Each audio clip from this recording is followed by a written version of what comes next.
warahmatullahi wabarakatuh. Waalaikumsalam.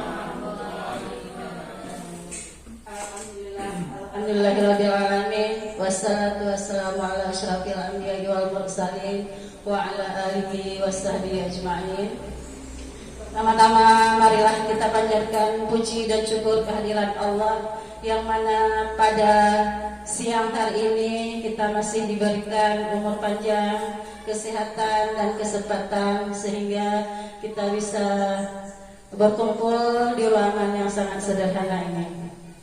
Dan tak lupa pula salawat dan salam kita sanjurkan kepada baginda Nabi kita Muhammad sallallahu alaihi wasallam yang telah membawa kita dari alam kebodohan ke alam yang penuh dengan ilmu pengetahuan. Penghormatan saya kepada Bapak dan Ibu Dewan Guru yang sudah berhadir, terima kasih. Dan selanjutnya penghormatan dari Bapak Kepala Sekolah yang akan diwakili oleh Bapak Al-Mizan. Kepada Bapak Al-Mizan kami persilahkan dengan segala hormat.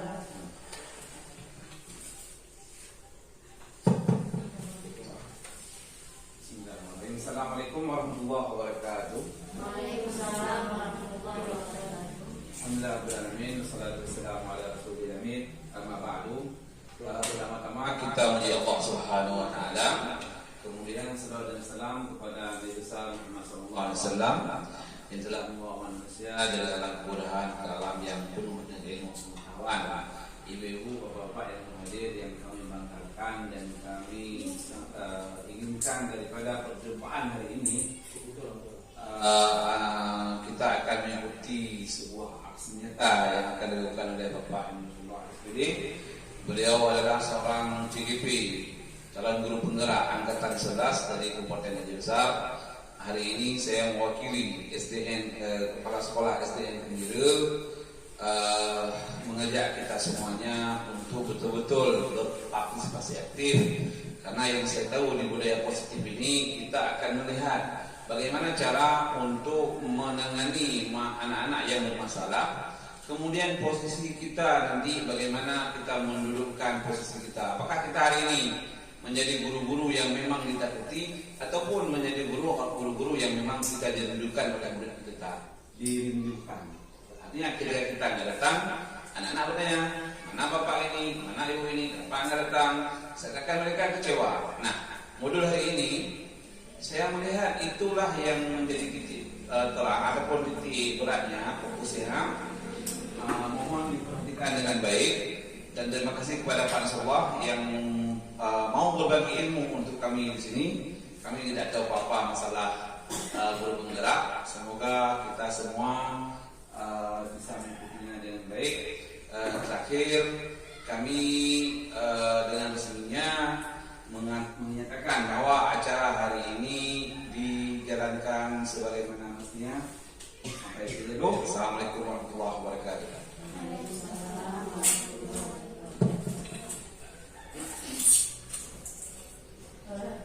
Terima kasih kepada Bapak Al-Mizan yang telah menyampaikan kata-kata sambutannya.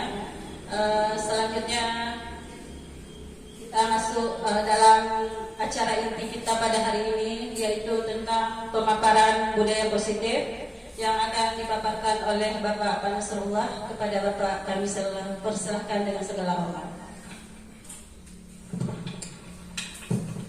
Assalamualaikum warahmatullahi wabarakatuh. Yang pertama sekali disyukur kita panjatkan kehadirat Allah SWT yang telah memberikan kita kesehatan sehingga kita telah mampu berhadir ke tempat yang sederhana ini. Kemudian tidak lupa pula salawat dan salam kita sajikan ke pangkuan Nabi besar Muhammad SAW yang telah membawa kita dari alam jahiliyah ke alam Islamiyah. Yang pertama sekali ucapan terima kasih kepada ibu-ibu yang telah, ibu bapak yang telah hadir ke depan ini, yaitu dalam rangka kita melaksanakan aksi nyata, yaitu budaya positif. Aksi nyata modul 1.4 budaya positif. Baiklah Bapak Ibu, sebelumnya saya akan menjelaskan sedikit program acara kita hari ini.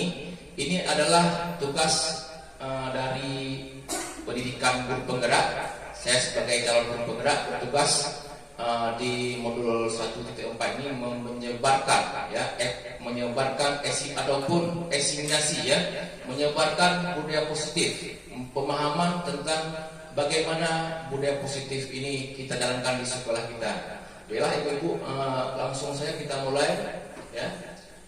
Kita maju ke slide selanjutnya. Ya, inilah ibu perkenalkan ya. Ini adalah fasilitator saya, guru penggerak ya, Ibu Nisina SPD.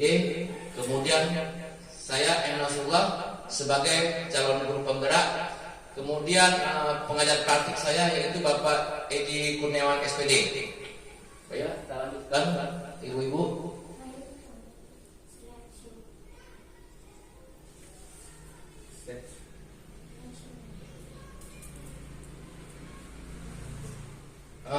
Baiklah ibu, inilah rancangan tindakan aksi nyata kita hari ini ya. Apa-apa saja rancangan yang ada dalam aksi nyata ini. Yang pertama sekali latar belakang ya. Latar belakang hal apa yang melatar belakangi kita untuk melakukan budaya positif di sekolah. Ini latar belakangnya. Apa sih latar belakang? Coba kita lihat sama-sama. Yang pertama, ketika kita memperhatikan kebanyakan murid tidak suka adanya peraturan ya. Murid itu tidak suka dengan peraturan, kebanyakan murid ya. Kemudian karena disebabkan oleh pelanggaran yang mereka lakukan, maka akan mendapatkan hukuman dan biasanya akan mempermalukan diri mereka sendiri dan akan menimbulkan kebencian kepada guru ya. Makanya dalam hal ini kita mencoba memperkenalkan kepada murid budaya positif. Baiklah, Pak Ibu selanjutnya.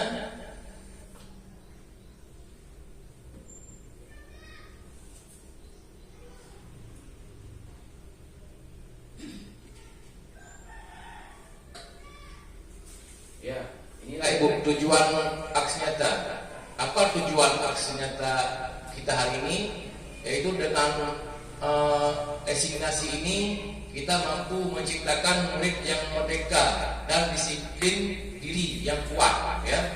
Kemudian menumbuhkan budaya positif di sekolah dengan meyakini nilai-nilai kebajikan universal. Apa yang dimaksud dengan kebaikan ataupun nilai-nilai universal ini? Ini adalah kebaikan-kebaikan yang bersifat umum. Misalnya disiplin, kemudian sopan, kemudian rajin dan sebagainya. Inilah hal-hal yang universal, yang umum ya. Okelah Bapak Ibu, kita maju ke step selanjutnya. Ya, kemudian tolak ukur.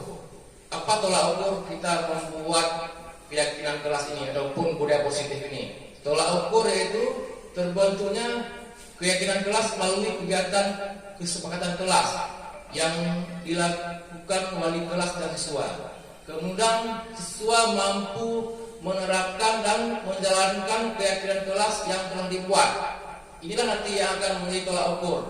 Sehingga apa yang kita buat ataupun keyakinan yang kita buat mampu dijalankan ataupun diterapkan oleh siswa ketika kita sudah menyepakatinya dengan siswa kita. Di siswa itu mampu melakukan ataupun menerapkan keyakinan yang telah dibuat.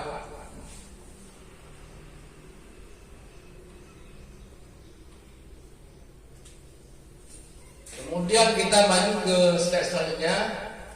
Dukungan apa yang kita butuhkan dalam melakukan budaya positif ini? Yang pertama, adanya dukungan dari kepala sekolah, rekan guru serta murid agar tindakan yang telah disusun dapat dilakukan secara lancar dan menyeluruh.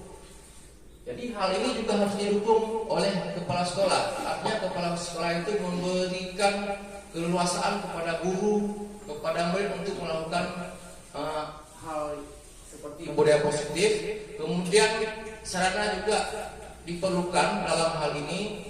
Kemudian dukungan dari orang tua dalam melakukan budaya positif di rumah. Jadi Bapak Ibu, budaya positif ini tidak hanya di sekolah saja, tapi budaya positif ini bertujuan membentuk karakter anak sehingga dimanapun mereka berada, mereka bisa melakukan atau bisa menerapkan budaya positif yang mereka dapatkan di sekolah. Jadi tidak hanya di rumah, makanya kita harus melakukan kolaborasi dengan orang tua murid. Ya, artinya kita sesekali, misalnya kita ada kesempatan, kita juga harus memberikan pemahaman kepada orang tua murid tentang bagaimana pemahaman tentang budaya positif, sehingga orang tua itu juga bisa mendukung anak-anaknya, sehingga hal yang didapatkan di sekolah itu bisa diterapkan di lingkungan rumah ataupun dimanapun mereka berada.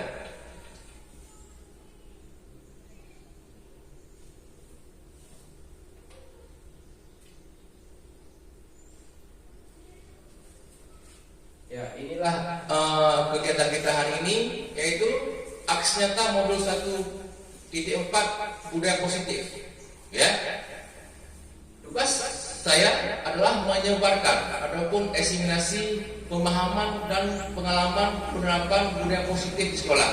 Ya, ini adalah materi pokok hari ini tentang pemahaman ataupun penerapan budaya positif di sekolah.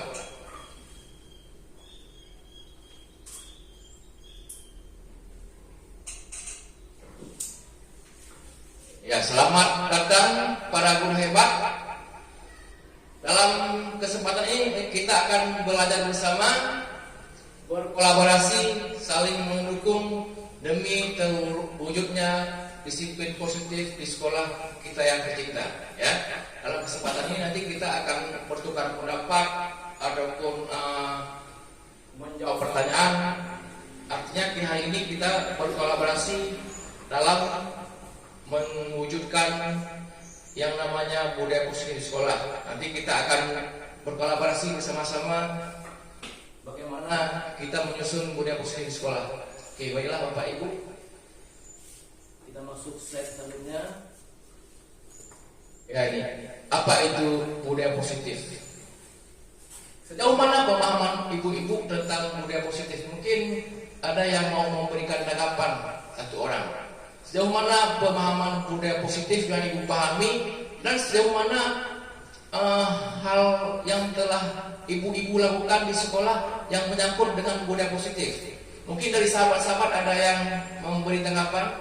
Dari siapa yang bisa memberikan tanggapan? Satu tanggapan boleh, nanti akan kita ulas bersama-sama. Dari Ibu Arma mungkin, dari ibu yang lain, bagaimana yang dimaksud dengan budaya positif? Baiklah, kita akan lanjutkan ke slide selanjutnya.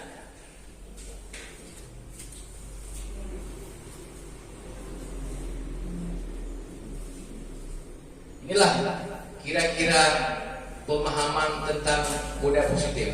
Saya akan membacakan sedikit tentang arti ataupun makna daripada budaya positif itu. Seorang guru memiliki peran untuk membangun atau mewujudkan budaya positif di sekolah. Budaya positif merupakan perwujudan dari nilai-nilai ataupun keyakinan universal yang diterapkan di sekolah. Budaya positif diawali dengan perubahan paradigma tentang teori kontrol. Selama ini barangkali kita sebagai guru merasa berkewajiban mengontrol perilaku siswa agar memiliki perilaku yang sesuai yang diharapkan. Guru sering memberikan hukuman kepada siswa yang melakukan kesalahan dan memberikan imbalan terhadap perbuatan baik yang dilakukan siswa. Jadi budaya positif ini adalah sebuah nilai-nilai, ya, atau keyakinan universal yang diterapkan di sekolah.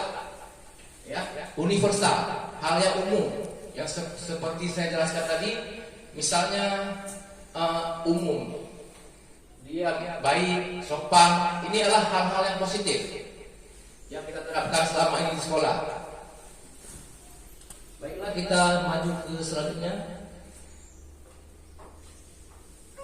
Dalam kesempatan ini kita akan mempelajari konsep utama modul budaya positif.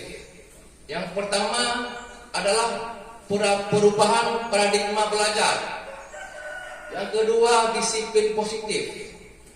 Yang ketiga adalah kebutuhan dasar manusia. Yang keempat, ibu-ibu, kita akan masuk ke konsep utama modul budaya positif. Yang pertama ada perubahan paradigma belajar. Yang kedua ada disiplin positif. Yang ketiga ada kebutuhan dasar manusia. Yang keempat ada motivasi perilaku manusia. Yang kelima ada posisi kontrol restitusi. Yang keenam ada keyakinan kelas. Dan yang ketujuh ada segitiga restitusi. Nanti kita akan mempelajari ataupun kita akan mengulas satu persatu tentang konsep ini. Baiklah, kita akan masuk ke konsep pertama, yaitu tentang perubahan paradigma belajar, ya. Perubahan paradigma belajar yaitu pembelajaran dengan paradigma baru.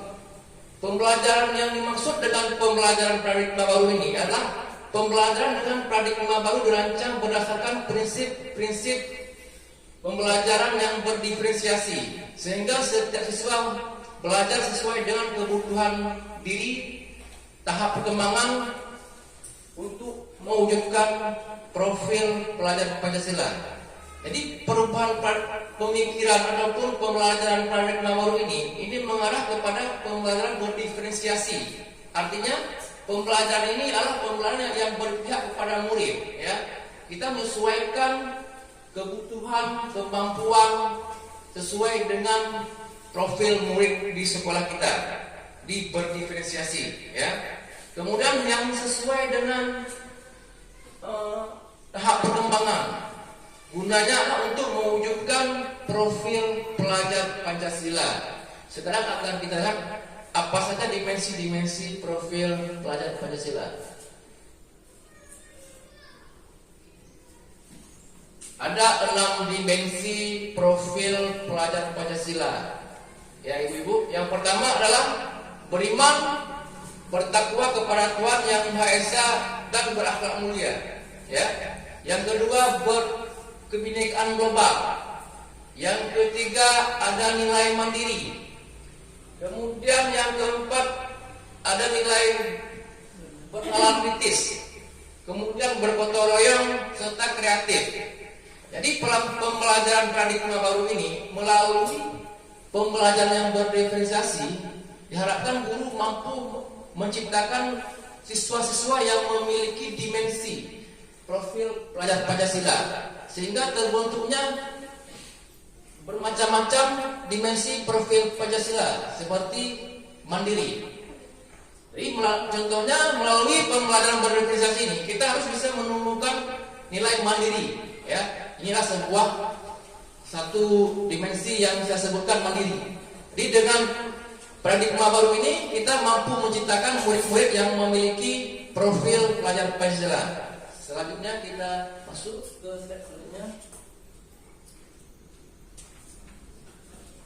Kemudian ada disiplin positif. Nah, ini yang kita bahas pertama tadi. Apa itu disiplin positif? Dalam kuliah kita, makna kata disiplin dimaknai menjadi sesuatu yang dilakukan seseorang Saatnya jam ke-7 pada orang lain untuk mendapatkan kepatuhan kita. Kita cenderung menghubungkan kata disiplin dengan ketidaknyamanan, ya. Kemudian sebagai pendidik, tujuan kita adalah menciptakan anak-anak yang memiliki disiplin diri, sehingga mereka bisa berperilaku dengan mengacu pada nilai-nilai kebaikan universal dan memiliki motivasi intrinsik bukan ekstrinsik. Kemudian selanjutnya, disiplin positif merupakan salah satu cara penerapan disiplin yang bertujuan untuk menumbuhkan kesadaran serta memberdayakan anak untuk melakukan sesuatu tanpa sengaja, ancaman maupun hukuman. Ya, memberdayakan anak untuk melakukan sesuatu tanpa sogokan, ya. Maaf, tadi salah. Ancaman maupun hukuman. Jadi disiplin positif ini bermaksud adalah untuk menumbuhkan motivasi dalam diri anak. Jadi tidak ada yang namanya keterpaksaan. Jadi kita menumbuhkan motivasi dalam diri anak yang mana melalui disiplin positif ini tidak ada istilah kita memaksa. Jadi kita memberikan pemahaman kepada anak-anak sehingga bisa menimbulkan motivasi intrinsik. Ya, motivasi intrinsik itu artinya motivasi yang tumbuh dari dalam diri, bukan dari luar. Ya, tanpa seperti dijelaskan di kolom ketiga, ya, menumbuhkan kesadaran serta memoderkan anak untuk melakukan sesuatu tanpa sogokan. Tidak ada sogokan, tidak ada ancaman, tidak ada hukuman. Jadi semuanya berdasarkan motivasi ataupun dorongan dari dalam diri anak.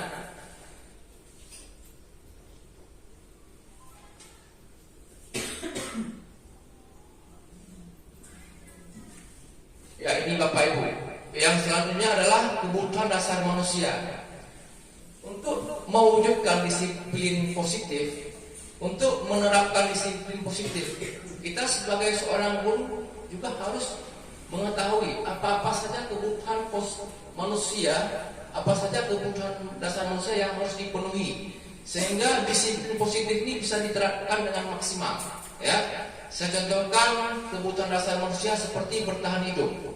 Ini bersifat manusiawi, ya. Bertahan hidup seperti makan, minum, itu adalah kebutuhan dasar bertahan hidup. Ya. Kemudian kasih sayang dan rasa diterima. Seorang anak di sekolah ada keinginan merasa diterima, ada keinginan, ada rasa ingin disayang. Ya. Jadi ketika kita melihat seseorang anak itu, misalnya dia sedikit bermasalah ataupun sedikit kurang percaya diri dalam kelompok, mungkin dapat kita sadari dia itu ingin kita memberi kasih sayang kepada dia. Nah, kemudian dia ingin merasa kita sebagai guru menerima dia. Nah, inilah yang dimaksud dengan kebutuhan, ya. Kadang-kadang kita tak sadar, kenapa anak itu kadang-kadang dalam belajar itu lemas, ataupun dalam belajar dia tidak termotivasi ataupun segala hal. Ternyata ada kebutuhan dasar yang belum terpenuhi. Jadi kita seorang guru harus mampu melihat hal tersebut. Makanya hal ini sangat mendasar. Hal ini sangat mempengaruhi tentang pelaksanaan disiplin positif yang kita sebutkan tadi. Ya. Kemudian penguasaan. Ya. Seorang anak ingin diakui. Ini ada dalam diri anak. Walaupun terkadang masih anak-anak, dia ingin merasa diakui bahwa saya pintar. Ini ada dalam diri anak. Kita harus memahami tentang hal-hal ini. Jadi kita bisa mengantisipasi apa yang harus kita lakukan untuk hal-hal seperti ini. Ini adalah tugas kita sebagai guru. Kemudian kebebasan, ya. Sebagai kita ketahui, anak-anak ini memiliki kodrat yang berbeda-beda. Terkadang anak ini suka bermain, terkadang anak ini suka membaca, ataupun anak-anak ini suka belajar melalui audio. Kadang-kadang anak-anak suka belajar melalui video, ya. Jadi inilah kebebasan. Dia membutuhkan kebebasan. Jadi kita sebagai guru harus memahami nilai-nilai ini, sehingga kita bisa memberikan pembelajaran yang sesuai dengan profil-profil anak yang ingin kebebasan belajar. Ya. Selanjutnya kesenangan. Ya. Ini adalah dasar, ya, kebutuhan dasar manusia.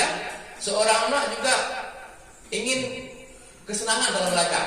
Jadi kita sebagai guru harus mengerti, jangan student center, ya. Jadi jangan jangan teacher center, ya. Jadi pembelajaran itu harus student center, ya, berpihak kepada anak. Jadi kita harus melihat apa sih yang disenangi oleh anak-anak, belajar seperti apa yang disenangi anak-anak. Inilah yang dimaksud dengan hal yang saya ucapkan, yang saya kemukakan tadi, berdiferensiasi, ya, sesuai dengan kebutuhan anak. Baiklah, kita masuk selanjutnya.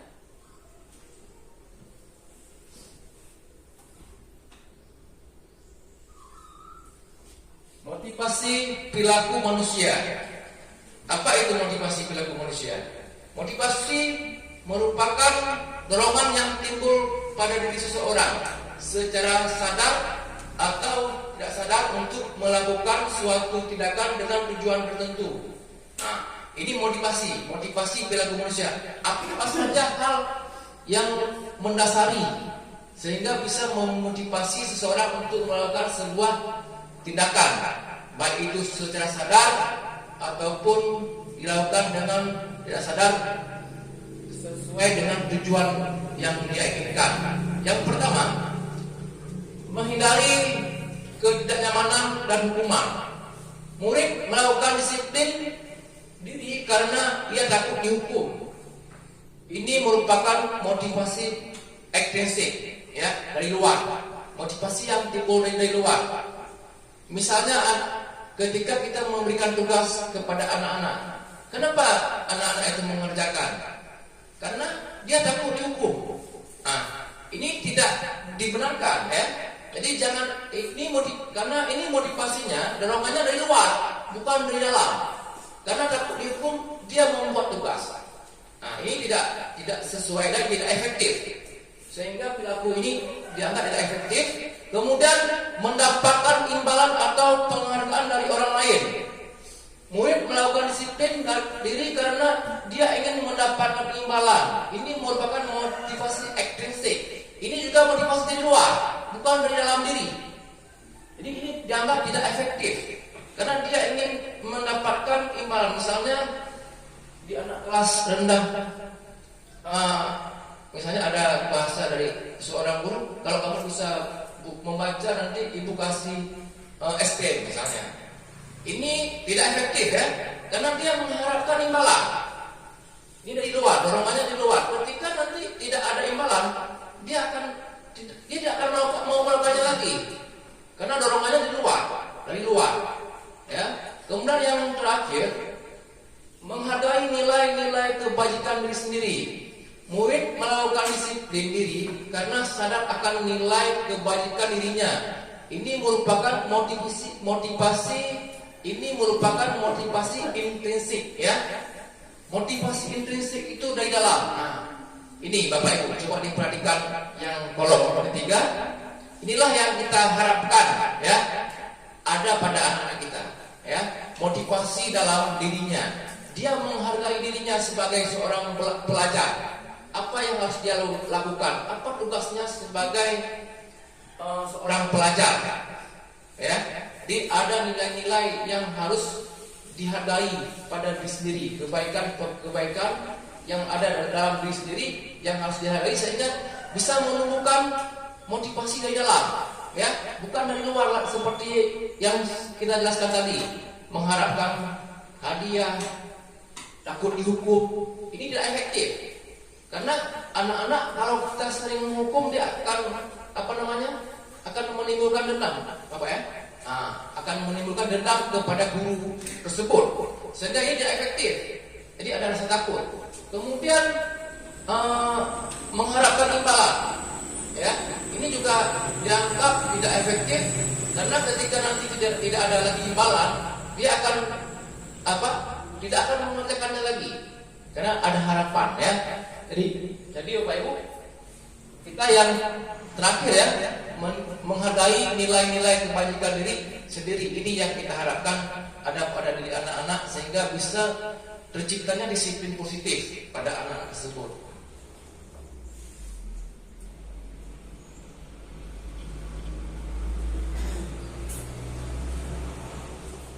Nah, selanjutnya ada konsep disiplin dengan identitas gagal.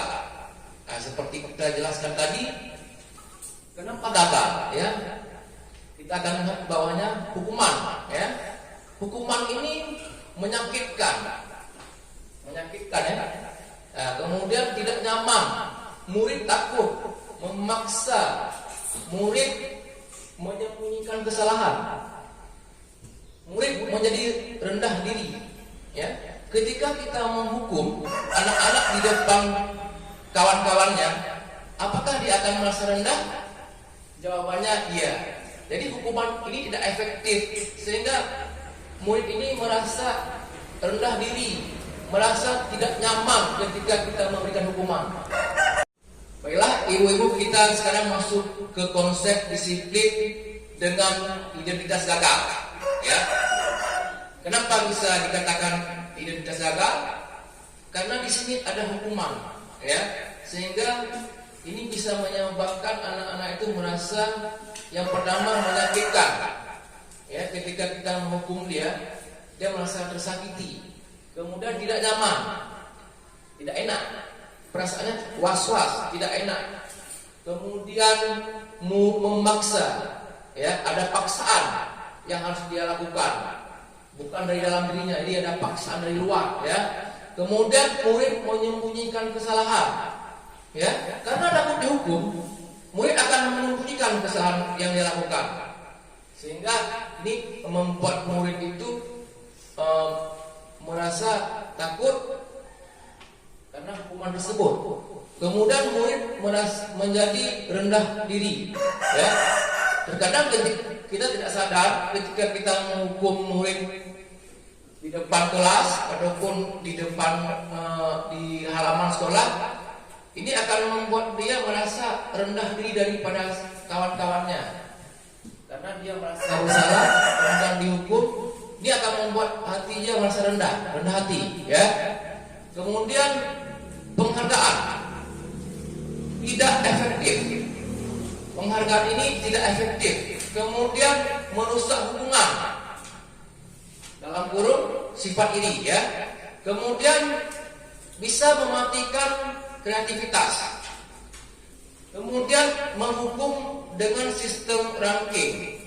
Kemudian merampas hak menghargai dirinya, ya. Seperti yang saya sebutkan tadi, penghargaan ini tidak efektif. Tidak efektif untuk menumbuhkan motivasi diri.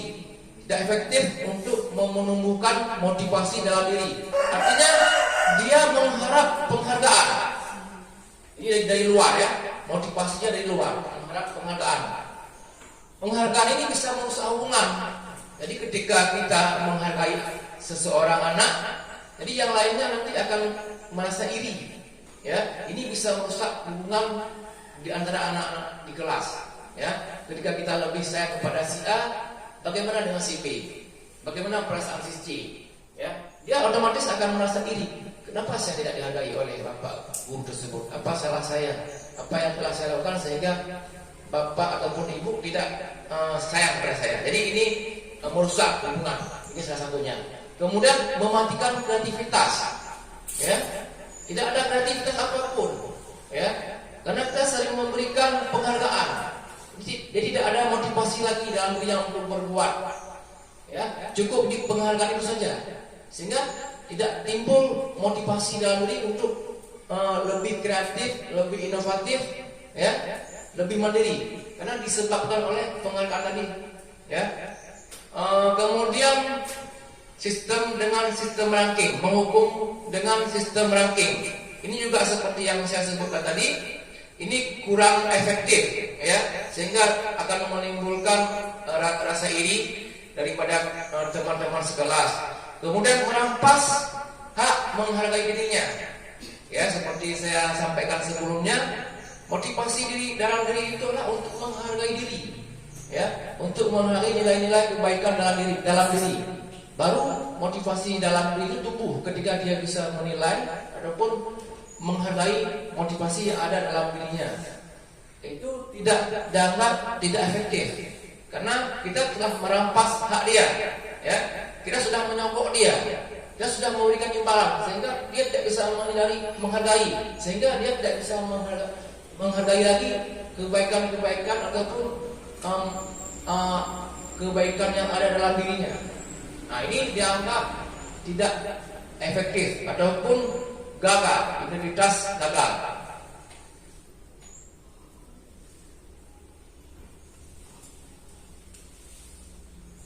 Nah, Bapak Ibu, coba diperhatikan lagi. Kemudian ada konsep disiplin dengan identitas sukses.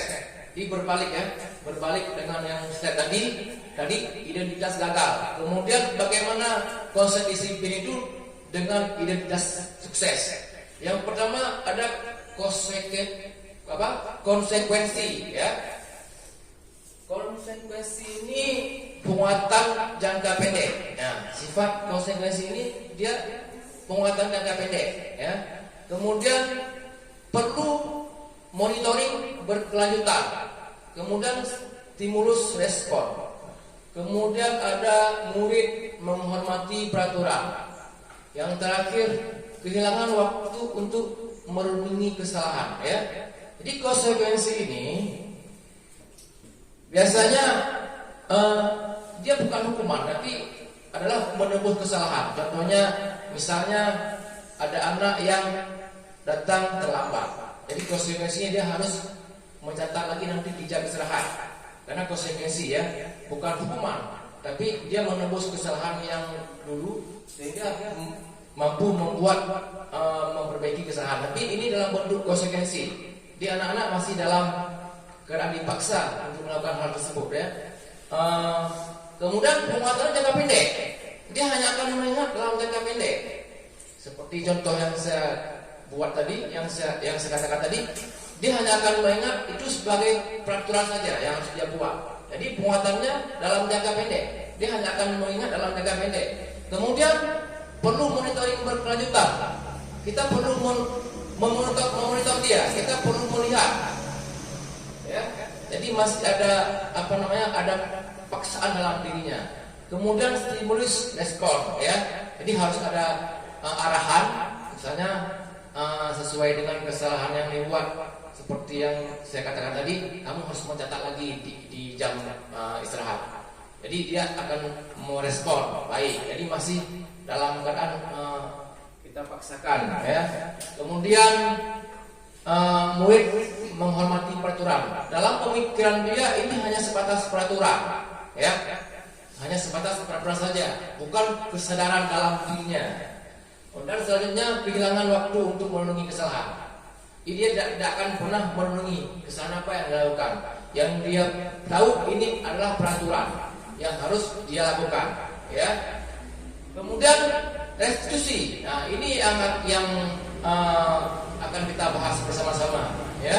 Jadi konsep disiplin dengan identitas sukses ini ada konsekuensi, ada restitusi. Tapi dan yang kedua ini, yang restitusi ini lebih efektif, ya. Lebih efektif karena ada kesadaran dalam diri anak untuk menebus ataupun memperbaiki kesalahan ataupun mencari jalan kedua untuk menyelesaikan masalah tersebut.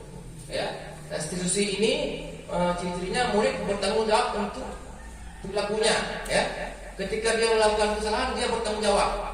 Ya, kemudian fokus pada pemecahan masalah jangka panjang.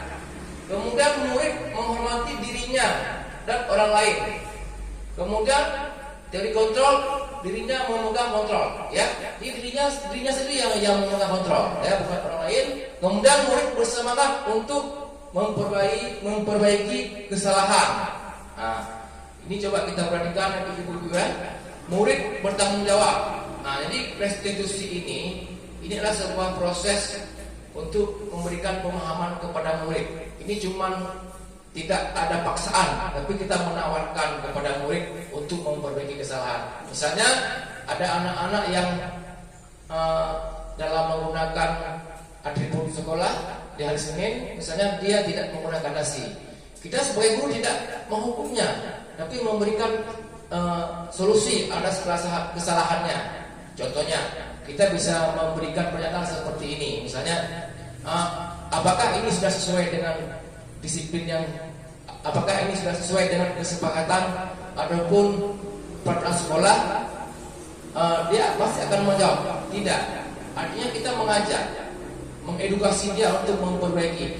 Jadi kan kamu tahu apa yang harus kamu lakukan nanti. Ya, saya tahu Pak, saya akan memakainya kembali di hari Senin depan, sehingga saya mampu mematuhi peraturan sekolah yang telah dibuat. Nah, ini ajakan, ya, tidak ada hukuman, tidak ada paksaan, tapi kita mengembalikan kepada nilai-nilai kebaikan tadi, ya, nilai-nilai positif. Selanjutnya,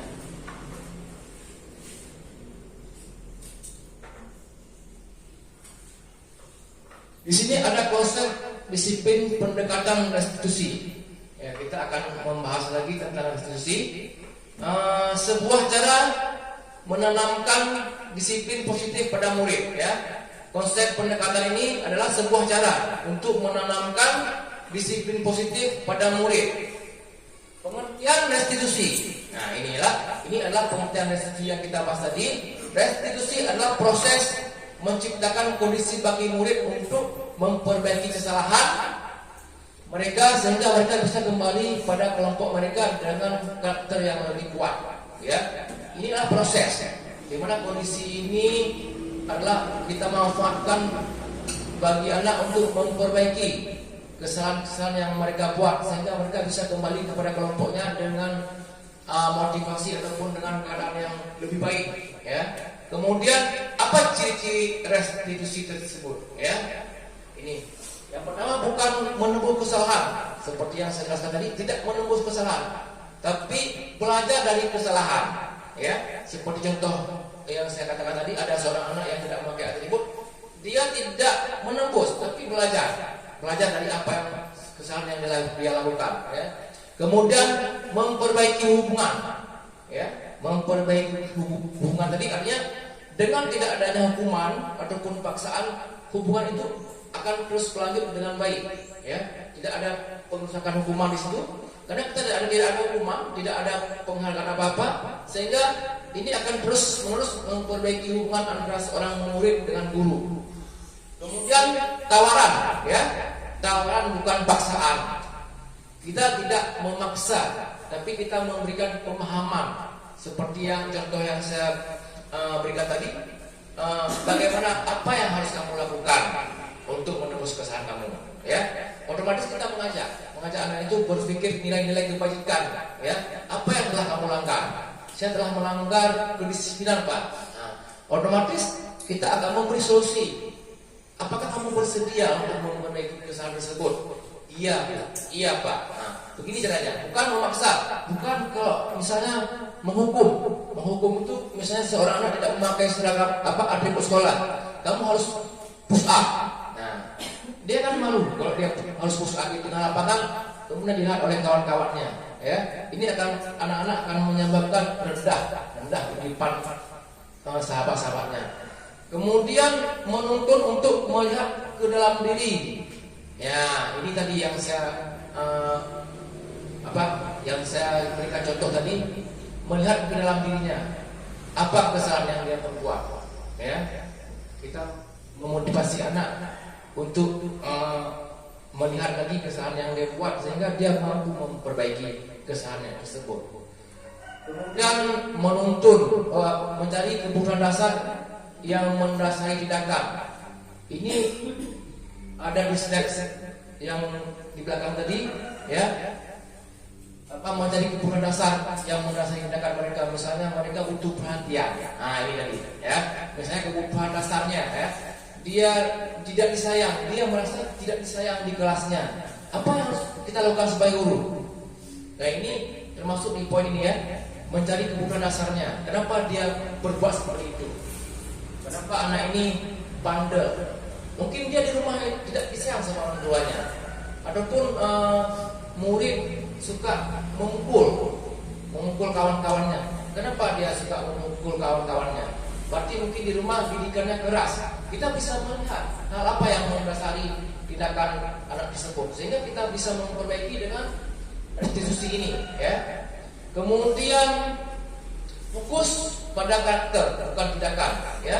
Kita berfokus pada menciptakan karakter anak-anak, ya, bukan tindakan. Artinya kita memberikan pengarahan. Di sini kita memberikan pengarahan, kita memberikan tawaran yang terbaik untuk anak-anak dalam hal memperbaiki kesalahannya. Kemudian menguatkan dan fokus pada solusi. Tentunya ketika kita sudah ingin memperbaiki anak-anak, ingin memperbaiki kesalahan anak-anak, harus ada solusi, ya. Memberikan solusi yang tepat. Bagaimana seorang anak itu bisa memperbaiki kesalahan yang dia lakukan, ya. Baiklah, kita untuk selanjutnya.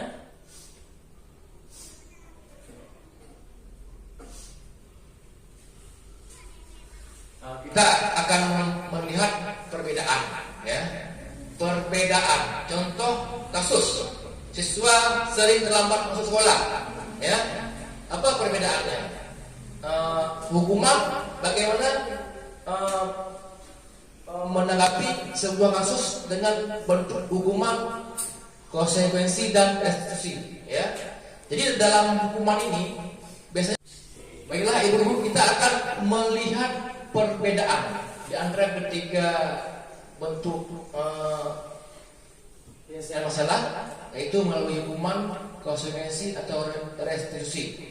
Kita contohkan di sebuah kasus, yaitu siswa sering terlambat masuk sekolah. Ya, jadi kalau penyelesaiannya melalui hukuman, apa kira-kira ya yang dilakukan oleh seorang guru terhadap siswanya? Yang pertama, hukuman ini guru biasanya menghukum siswa tersebut dengan cara disuruh lari keliling sekolah. Ini cuma sebuah contoh, ya. Mungkin ada hukuman lain ataupun sebagainya yang sering dilakukan oleh guru. Guru marah dan murid menjadi takut. Ya, gurunya marah, muridnya takut. Ini tidak efektif, sehingga hukuman ini tidak bagus kita terapkan, apalagi ini di tingkat anak dasar, ya. Dia masih labil, ya. Kemudian di tengah, misalnya kita menanggapi kasus dengan melihat secara konsekuensi, ya. Contohnya, guru memberikan konsekuensi untuk mencatat kembali materi yang tertinggal saat jam istirahat. Nah, ini seperti contoh tadi, ya. Ada seorang anak yang terlambat sekolah, misalnya dia terlambat apakah 5 menit ataupun 10 menit, ya. Jadi kalau konsekuensi ini, dia akan menembus, ya, akan menembus lagi kesalahan dengan cara mencatat kembali di jam istirahat. Nah, guru tegas dan siswa menghormati peraturan, ya. Jadi siswa akan mengingat ini ada sebagai sebuah peraturan, bukan sebuah kesadaran diri, ya. Murid akan mengingat ini sebagai sebuah peraturan, bukan hal yang harus dia lakukan, bukan kewajiban dia, tapi ini adalah peraturan. Jadi ini motivasinya dari luar, ya. Kemudian restitusi. Nah, di sini kita akan membahas restitusi di sini, yaitu guru menanyakan keyakinan kelas, ya, dirinya dan membantu siswa menyelesaikan masalahnya. Kemudian guru terbuka dan siswa menghormati dirinya dan orang lain. Nah, ini yang kita harapkan ada pada anak ataupun ada pada seorang guru. Bagaimana seorang guru itu bisa menyelesaikan masalah siswanya dengan restitusi ini, ya, dengan pemahaman restitusi ini. Kita contohkan di kasus guru yang siswa yang sering terlambat masuk sekolah. Guru menanyakan keyakinan kelas, ya. Keyakinan kelas apa yang sudah kamu langgar, nak? Nah, misalnya itu pertanyaannya. Otomatis anak-anak akan menjawab, saya tidak disiplin, Pak. Nah, jadi dengan sendirinya dia tahu kesalahan apa yang sudah dia lakukan. Tidak dihukum, tidak dengan menghukum, tapi kita memberikan pemahaman kepada anak-anak. Kesalahan apa yang sudah kamu lakukan? Keyakinan kelas apa yang sudah kamu langgar? Kemudian kita memberikan penyelesaian tentang masalah yang dihadapi. Kenapa kamu bisa terlambat, nak? Saya telat bangun pagi, misalnya. Anak-anak menjawab, saya Pak telat bangun pagi. Kenapa kamu bisa telat bangun pagi, nak?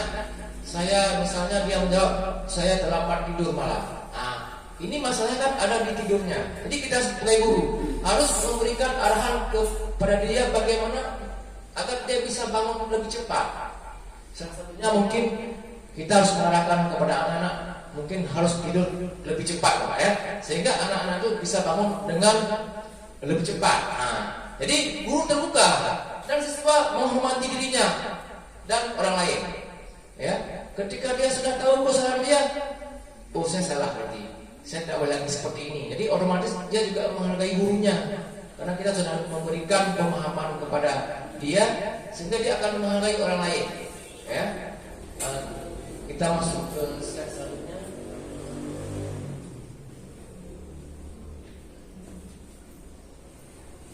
Nah, ini diperhatikan, ya. Ini ada 5 posisi kontrol restitusi. Ini masih berhubungan dengan kontrol restitusi. Bagaimana kita mengontrol seorang anak dengan 5 posisi kontrol ini? Ya. Yang pertama ada posisi penghukum. Ya. Yang kedua pembuat rasa bersalah.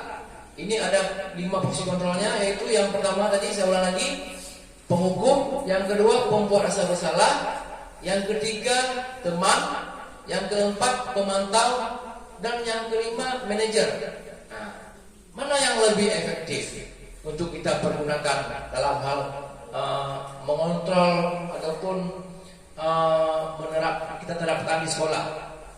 Yang pertama menghukum. Apakah kita sering menghukum anak-anak? Apakah ibu sering menghukum anak-anak? Apakah posisi nomor 1 ini sering ibu gunakan? Menghukum. Jadi ketika kita menghukum anak-anak akan merasa merasa takut, akan merasa rendah diri. Nah, jadi ini tidak efektif. Jadi ini tidak efektif ya untuk kita sebagai guru dalam hal menyelesaikan masalah. Kemudian pembuat merasa bersalah. Ya, ketika anak-anak berbuat kesalahan, contohnya pernyataan apa yang bisa kita katakan sehingga anak-anak akan merasa bersalah? Misalnya kamu terlambat lagi hari ini kan? Kamu tahu nggak? Sudah berapa kali Bapak peringatkan? Nanti Bapak juga akan dimarahi juga oleh kepala sekolah gara-gara kamu sering terlambat. Jadi dia akan merasa bersalah dengan apa yang telah dia lakukan. Mungkin ini adalah salah satu contoh yang bisa kita terapkan kepada anak-anak. Jadi anak-anak akan merasa bersalah ketika kita mengatakan hal seperti ini. Kemudian ada posisi teman. Yang ketiga ada posisi teman. Apakah kita sebagai guru sering berada di posisi teman? Jawabannya iya. Jawab bisa juga tidak. Ini tergantung kita masing-masing kan. Bagaimana bentuk posisi teman ini? Kamu terlambat lagi hari ini. Kamu tidak boleh mengulanginya lagi ya besok ya. Kamu harus buat bapak bangga, ya. Kamu harus buat orang tua kamu bangga. Kita berperilaku seperti seorang teman. Jadi anak-anak itu akan merasa lebih nyaman ketika kita berposisi sebagai teman. Tapi ini tidak juga kurang efektif, sehingga dia akan menganggap kita sebagai temannya, ya. Dan dia akan terus mengulang. Karena kita tidak menghukum ataupun kita tidak mengatakan hal-hal lain yang bisa memperbaiki kesalahan. Jadi kita hanya sebagai teman dianggap, ya. Ini bisa dikategorikan kurang efektif. Kemudian pemantau ini sama seperti memberikan konsekuensi kepada murid. Kamu sudah melanggar peraturan dan konsekuensinya apa? Kan begitu. Kalau pemantau, misalnya ada anak yang terlambat masuk sekolah, kamu kan tahu kesalahan kamu. Kamu harus apa nanti? Peraturannya seperti apa? Itu posisi kita sebagai pemantau. Kemudian 5, posisi manajer. Ini posisi yang dianggap paling bagus, ya, paling bagus kita terapkan terhadap anak-anak ataupun terhadap setiap masalah yang kita hadapi di sekolah, ya. Posisi manajer ini berkaitan juga dengan restitusi, ya. Apakah misalnya ada anak-anak yang melakukan kesalahan, kita bisa mengatakan begini, ataupun ada pernyataan seperti ini, apakah kamu tahu kesalahan kamu? Kira-kira bagaimana kamu akan memperbaiki kesalahan kamu? Jadi dia menjadi manajer, dia menjadi orang yang mengontrol dirinya sendiri. Oh, saya harus memperbaiki. Karena ini berkaitan juga dengan restitusi. Sekarang pertanyaannya, dapat kita sadari kita sudah sering berada di 5 posisi kontrol ini. Jadi yang paling diharuskan ataupun yang paling efektif yang untuk kita terapkan di sekolah itu adalah posisi manajer, Bapak Ibu. Ya, kita tidak boleh menghukum, ya. Kita tidak boleh memberikan paksaan pada anak-anak, karena ini masih bersifat menghukum. Itu contoh nomor satu. Kemudian yang kedua itu membuat merasa bersalah.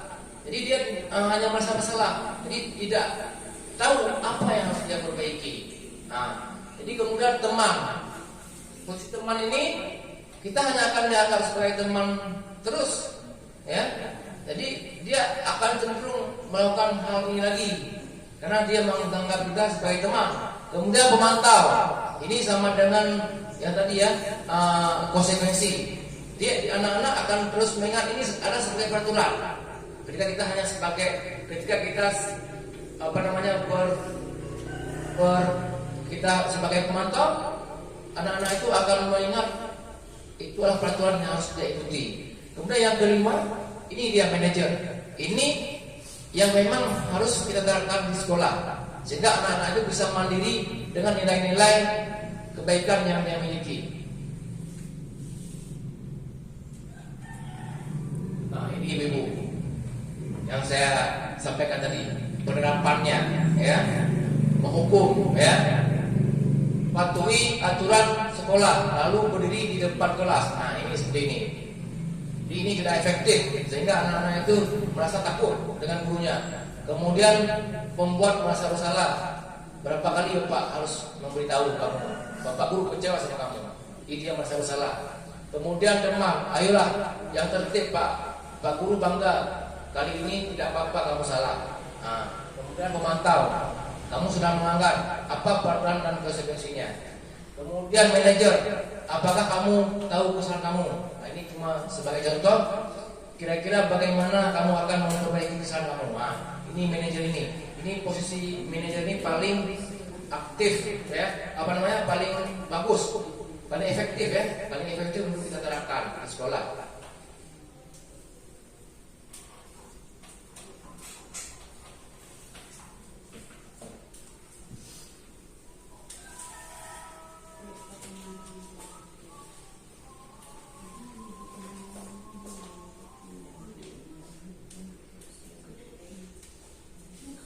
Kemudian kita masuk kepada keyakinan kelas, yang keyakinan kelas, ya.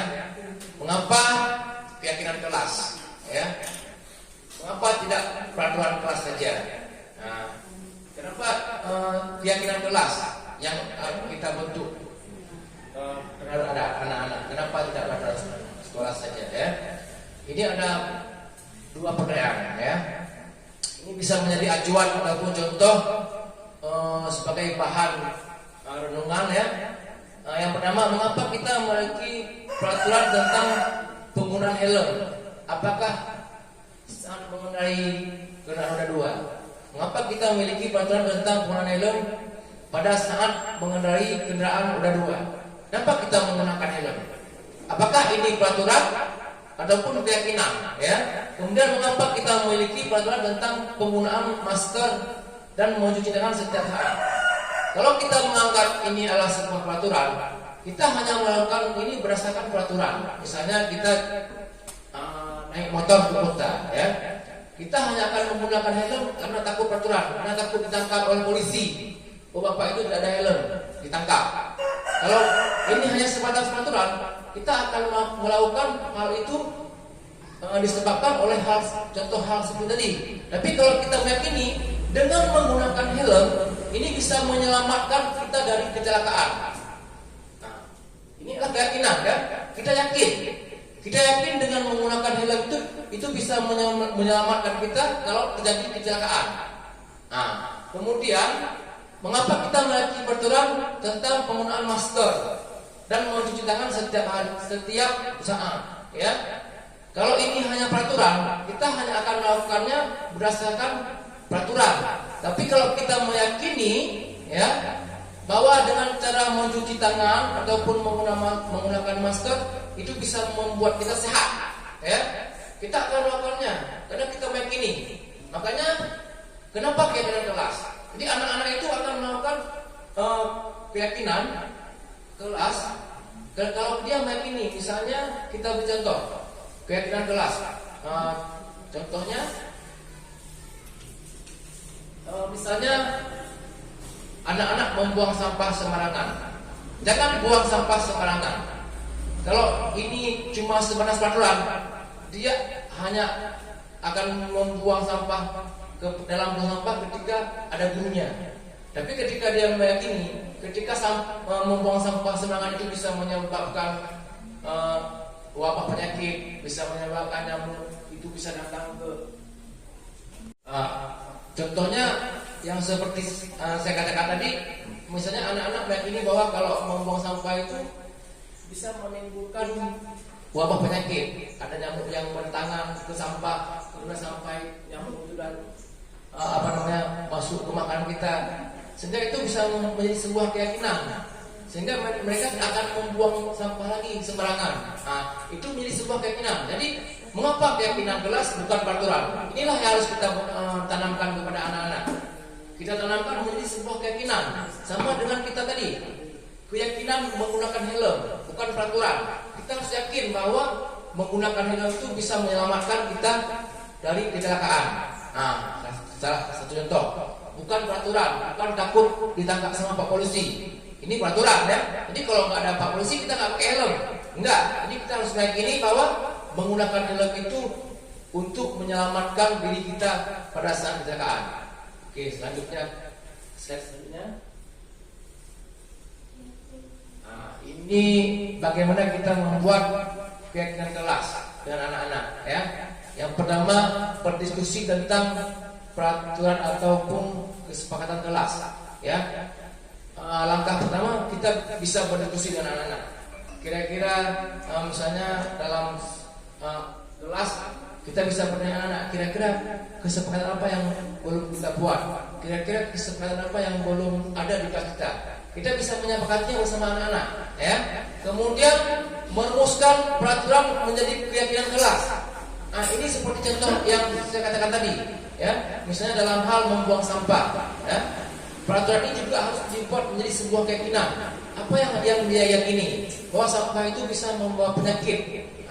Ketika dia bisa meyakini bahwa sampah itu berbahaya, otomatis ini akan membuat dia itu melakukan hal ini tanpa melihat bahwa itu sebuah peraturan, ya, meyakini. Ya. Kemudian setelah dia merumuskan dengan anak-anak menjadi sebuah keyakinan, kita bisa menempelkan keyakinan ini di kelas, ya. Bisa kita tempel di sudut-sudut kelas. Kira-kira apa-apa saja bentuk-bentuk keyakinan yang kelas yang telah kita sepakati.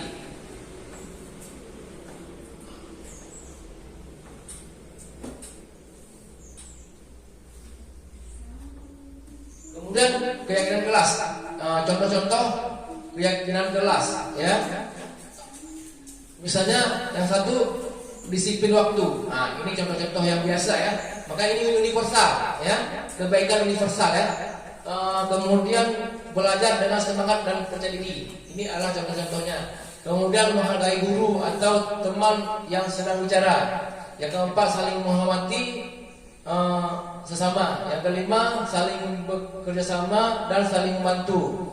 Yang keenam, menjaga kebersihan dan keindahan kelas.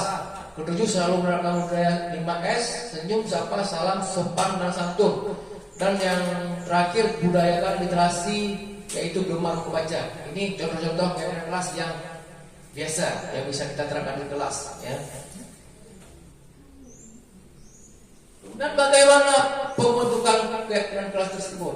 Bentuk-bentuknya seperti apa? Bagaimana kita membentuk?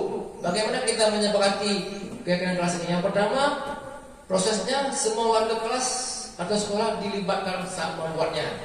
Misalnya di kelas kita dengan siswa saja, ya. Adapun boleh ada di kantor, misalnya keyakinan di kantor kita bisa memusyawarahkan dengan guru, dewan guru. Ini juga termasuk dalam poin 1 ya. Kemudian lebih abstrak dari peraturan, ya. Ini lebih nyata. Misalnya contohnya kita harus menghormati, sesama. Berarti bagaimana kita menghormati? Misalnya ketika kawan bicara, berarti kita tidak memotongnya. Ini lebih abstrak ya. Artinya ini kesimpulannya ya, lebih nyata. Kemudian sesuai dengan kondisi kelas ataupun sekolah. agar mulai diterapkan. Ya, ini tergantung sekolah kita, bagaimana keadaan sekolah kita. Ya, apakah sekolah kita berada di pesisir ataupun berada di pegunungan, ini disesuaikan saja dengan tempat kita.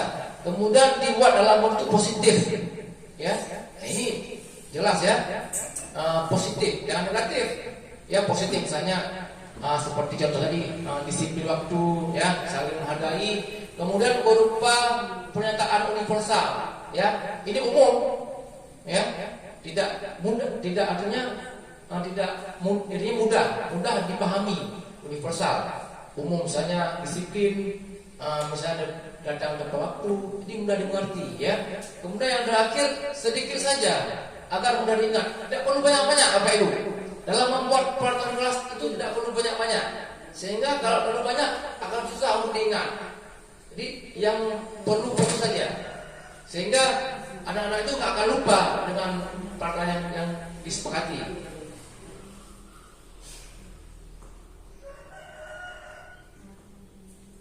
Kira-kira ini pemahamannya ya, peraturan dan kegiatan kelas, ya. Selalu contohnya selalu kembalikan buku ke tempatnya. Ini merupakan tanggung jawab yang harus dilakukan. Inilah keyakinan, ya. Kemudian dilarang mengganggu orang lain, menghormati orang lain. Jadi abstrak, ya, abstrak, berkesimpulan, ya, lebih nyata. Kemudian hadir lebih awal ke sekolah sebelum aktivitas dimulai, ya. Jadi dia dengan apa yang dilakukan tadi, dia telah menghormati orang lain dan berkomitmen, ya. Dia berkomitmen bahwa untuk hadir tepat waktu dan menghormati gurunya, orang lainnya gurunya, ya.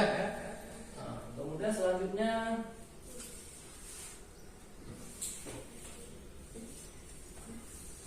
ini yang terakhir tadi, ya, segitiga restitusi. Ini bertujuan, segitiga restitusinya biasanya ketika seseorang anak itu mengalami masalah di kelas, apakah dia berkelahi dengan kawannya ataupun dia terlambat datang sekolah, kita bisa menyelesaikan masalah ini dengan segitiga restitusi, ya. Bagaimana kita menyelesaikan masalah dengan segitiga restitusi ini? Yang pertama, yang paling atas, menstabilkan identitas, ya. Artinya kita semua akan melakukan hal terbaik yang bisa kita lakukan. Kemudian yang kedua adalah validasi tindakan yang salah, ya. Semua yang dilakukan oleh anak-anak itu, ketika anak-anak itu melakukan kesalahan pasti ada alasannya, ya. Kemudian menanyakan keyakinan kelas, ya, menggali kembali semua motivasi internal pada anak. Ini adalah salah satu cara kita untuk menyelesaikan masalah yang ada di sekolah dengan segitiga restitusi. Misalnya, saya contohkan kesalahannya, misalnya ada seorang anak yang terlambat sekolah, ya. Yang pertama, kalau kita menstabilkan masalah, kita akan bertanya, kenapa kamu terlambat sekolah, ya. Memang pada dasarnya semua orang pernah melakukan hal tersebut, ya. Begitu cara kita menyampaikan kepada anak, sehingga kesalahan yang dilakukan itu tidak menyebabkan dia drop, ya. Artinya tidak menyebabkan dia merasa takut pada kita. Jadi kita hanya mengatakan, misalnya semua orang pernah melakukan hal itu biasa, ya. Kemudian tahap kedua, validasi tindakan yang salah. Kenapa kamu kok bisa terlambat? Misalnya dia menjawab, saya tidur terlambat. Kenapa kamu bisa tidur terlambat? Saya kebanyakan nonton TV. Di misalnya, ya, kita pasti akan melihat tindakan yang salah ini. Ini memang tidur terlambat itu memang tidak boleh. Misalnya kan, kemudian nonton TV itu biasa, tapi jangan sampai mengganggu waktu istirahat kamu. Begitu cara kita menyampaikan. Kemudian menanyakan keyakinan kelas. Jika kita sudah menanyakan kepada anak, kenapa kamu terlambat? Terlambat itu kamu sudah melanggar keyakinan kelas apa? Misalnya dia menjawab, saya disiplin. Berarti kamu tidak disiplin dalam bersekolah, misalnya. Jadi kita bisa menanyakan kepada anak-anak dan memberikan penyelesaian kepada anak. Jadi untuk besok apa yang harus kamu lakukan? Saya akan datang lebih cepat, Pak. Bagaimana kamu bisa datang lebih cepat, saya akan bangun lebih cepat Pak, saya akan tidur lebih cepat. Nah, artinya restitusi ini memberikan penyelesaian masalah. Jangan hanya kita menanyakan apa masalah kamu, sedangkan solusi tidak kita berikan Pak. Jadi di sini kita menanyakan apa penyebabnya, apa kesalahannya, kemudian yang terakhir kita memberikan solusi untuk menyelesaikan masalah kepada anak-anak. Nah, inilah cara kita menyelesaikan masalah dengan segitiga restitusi. Ya, yang terakhir ya. Yang terakhir ya, dalam penerapan program disiplin positif, hendaknya guru memiliki standar kepribadian, profesional dan sosial yang baik, di mana guru maupun berefleksi pada posisi kontrolnya sendiri saat ini. Bagaimana perjalanan dirinya sebagai seorang among, yaitu posisi manajer yang menuntun murid-murid menjadi insan yang mandiri, merdeka dan bertanggung jawab. Mudah-mudahan pembelajaran ini bisa memberikan manfaat. Mungkin hanya ini yang bisa saya sampaikan. Mungkin daripada ibu-ibu ada yang ingin bertanya atau belum jelas, saya persilakan. Assalamualaikum warahmatullahi wabarakatuh. Setelah saya menyimak materi yang Bapak Nasrullah sampaikan, di sini saya sedikit kurang mengerti masalah bagaimana cara menanamkan motivasi intrinsik yang tepat dalam diri anak didik kita. Ini yang saya belum mengerti. Ya, terima kasih ya atas pertanyaannya yang sangat bagus ya. Seperti yang sudah saya sampaikan tadi, bagaimana menanamkan motivasi intrinsik ya, motivasi dalam diri. Jadi yang pertama kita menghindari hukuman ya, hukuman. Jadi dia tidak boleh ditakut-takuti oleh hukuman. Kemudian tidak boleh memberikan penghargaan yang berlebih. Nah, sehingga motivasi dalam itu hilang. Dia hanya akan memikirkan penghargaan yang akan kita beri. Misalnya kita memberikan permen ya. Dia hanya akan membahas terhadap permennya, sehingga nilai-nilai kebaikan dalam dia tidak timbul. Saya seorang siswa, apa yang saya harus lakukan? Ini tidak ada lagi, karena dia hanya mengharapkan kepada iman tadi. Ini dikurangi ya, sehingga kalau ini diberikan sering-sering ataupun berlebihan, itu bisa merusak motivasinya ya, merusak dorongan dari dalam. Ini salah satunya. Kemudian juga di posisi kontrol tadi, yaitu manajer ya, kita harus sering-sering memberikan pemahaman kepada anak tentang kebaikan-kebaikan, sehingga bisa menimbulkan motivasi dari dalam dirinya. Ini saya yang bisa jelaskan. Yang lain ada yang ingin bertanya? Oke, silakan.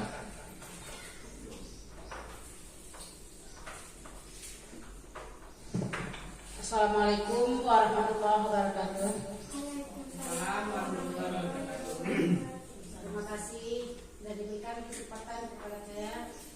Setelah saya mendengar CDP kita Pak Nasrullah tentang konsep disiplin gagal, yaitu apabila kita menghukum anak itu merasa disakiti, paksaan, menyembunyikan kesalahan, rendah diri. Tapi beranjak dari siswa-siswi kita, kalau kita beri hukuman, contoh memungut sampah, malah anak-anak kita senang, gak merasa dia disakiti, gak merasa menyembunyi kesalahan. Itu kemana itu termasuk? Itu saja. Assalamualaikum warahmatullahi wabarakatuh. Ya, pertanyaan yang sangat bagus ya. Jadi yang ditanyakan itu sebenarnya kita kembali lagi kepada jenis-jenis kesalahan anak-anak ya. Itu mungkin lebih kembali kepada konsekuensi ya. Konsekuensi artinya contohnya misalnya dia terlambat sekolah, jadi dia harus mencatat kembali. Kemudian ketika dia buang sampah, dia harus mengutik kembali. Jadi ini bukan dalam bentuk hukuman, begitu. Jadi kalau bentuk hukuman ini misalnya emang tidak sesuai dengan kesalahan yang dia buat, misalnya dia terlambat, kita suruh push up, ini tidak sesuai. Kita suruh push up di depan kawan-kawannya, ini dianggap tidak efektif sehingga bisa menyebabkan dia merasa rendah di depan kawan-kawannya. Tapi kalau dalam hal ini misalnya dia buang sampah sembarangan, kita suruh mengutik kembali, itu dia menganggap hanya sebagai peraturan yang harus dia lakukan untuk menembus kesalahan. Mungkin itu saja yang bisa saya berikan. Mungkin mengingat waktu, kita akhiri. Lebih dan kurang saya mohon maaf. Saya akhiri. Assalamualaikum warahmatullahi wabarakatuh.